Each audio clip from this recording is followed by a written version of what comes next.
विशेषण एडजेक्टिव। एक घने जंगल में एक बड़ा सा पेड़ था। उस पेड़ पर एक शरारती बंदर रहता था। उस पेड़ के पास ही और भी ऊंचे ऊंचे पेड़ थे। उन पर रंग बिरंगी चिड़ियां रहती थी। वहां छोटी छोटी झाड़ियां उगी हुई थीं। एक ऊंचे पेड़ पर मधुमक्खियों का छत्ता था। उससे मीठा और सुगंधित रस टपकता रहता था। एक सुहावनी सुबह शरारती बंदर को एक शरारत सूझी। उसने मधुमक्खियों के बड़े छत्ते में हाथ डाल दिया। गुस्सैल मक्खियों ने बंदर को काटना शुरू कर दिया। बंदर वहां से जान बचाकर भाग गया। उपर्युक्त वाक्यों में रंगीन शब्द जंगल, बंदर, पेड़, चिड़िया, झाड़ियां आदि के बारे में बता रहे हैं। यदि इन रंगीन शब्दों का प्रयोग ना किया जाए तो हमें अनुच्छेद में दिए गए शब्दों के बारे में, उसके गुण दोष, रूप, आकार आदि के बारे में पता नहीं चलेगा। जो शब्द संज्ञा या सर्वनाम की विशेषता बताते हैं वे शब्द विशेषण कहलाते हैं। जिन शब्दों की विशेषता बताई जाती है वे विशेष्य कहलाते हैं। उदाहरण: शरारती विशेषण, बंदर विशेष्य। विशेषण 4 प्रकार के होते हैं: गुणवाचक, संख्यावाचक, परिमाणवाचक, सार्वनामिक। गुणवाचक विशेषण: फूल रंग बिरंगे हैं। ये सेब लाल है। राजू अच्छा लड़का है। उपर्युक्त वाक्यों में रंगीन शब्द किसी व्यक्ति या वस्तु के गुण, दोष, आकार, रंग व रूप के बारे में बता रहे हैं। अतः जो शब्द संज्ञा या सर्वनाम के रंग, रूप, आकार, गुण, दोष आदि का बोध कराते हैं उन्हें गुणवाचक विशेषण कहते हैं। संख्यावाचक विशेषण: रोजा की 3 बहनें हैं। कमरे में 2 कुर्सियां हैं। राम ने 4 केले खाए।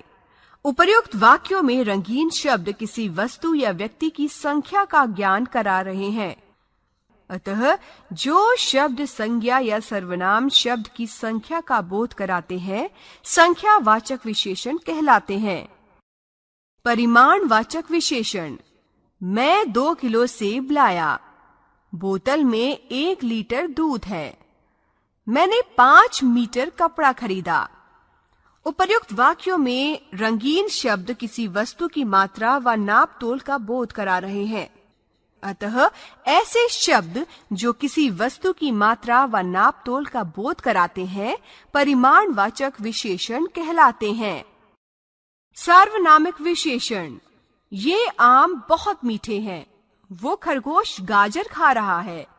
वे बच्चे बहुत शरारती हैं। ऊपर दिए गए वाक्यों में ये, वह तथा वे शब्द आम, गाजर एवं बच्चे की विशेषता का काम कर रहे हैं।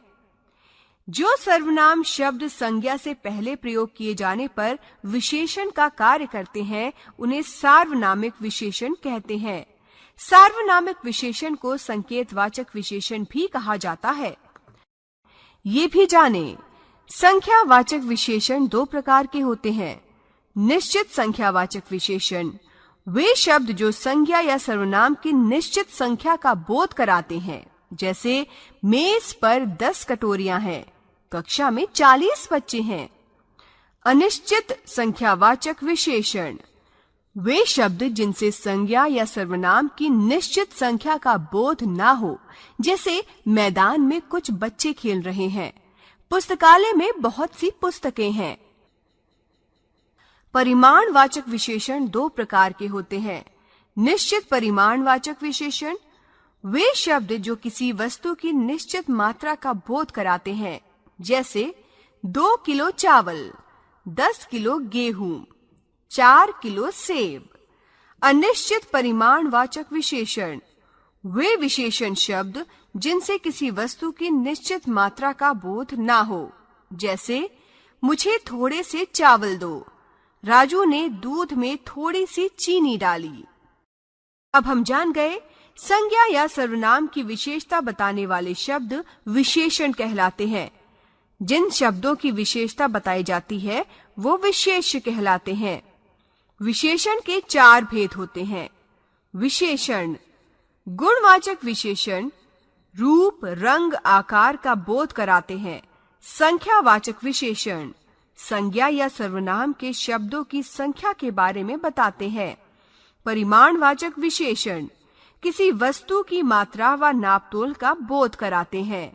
सार्वनामिक विशेषण संज्ञा से पहले आकर सर्वनाम शब्द विशेषण बन जाते हैं।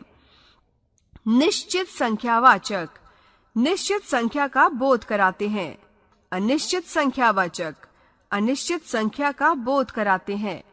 निश्चित परिमाणवाचक निश्चित मात्रा का बोध कराते हैं। अनिश्चित परिमाणवाचक अनिश्चित मात्रा का बोध कराते हैं।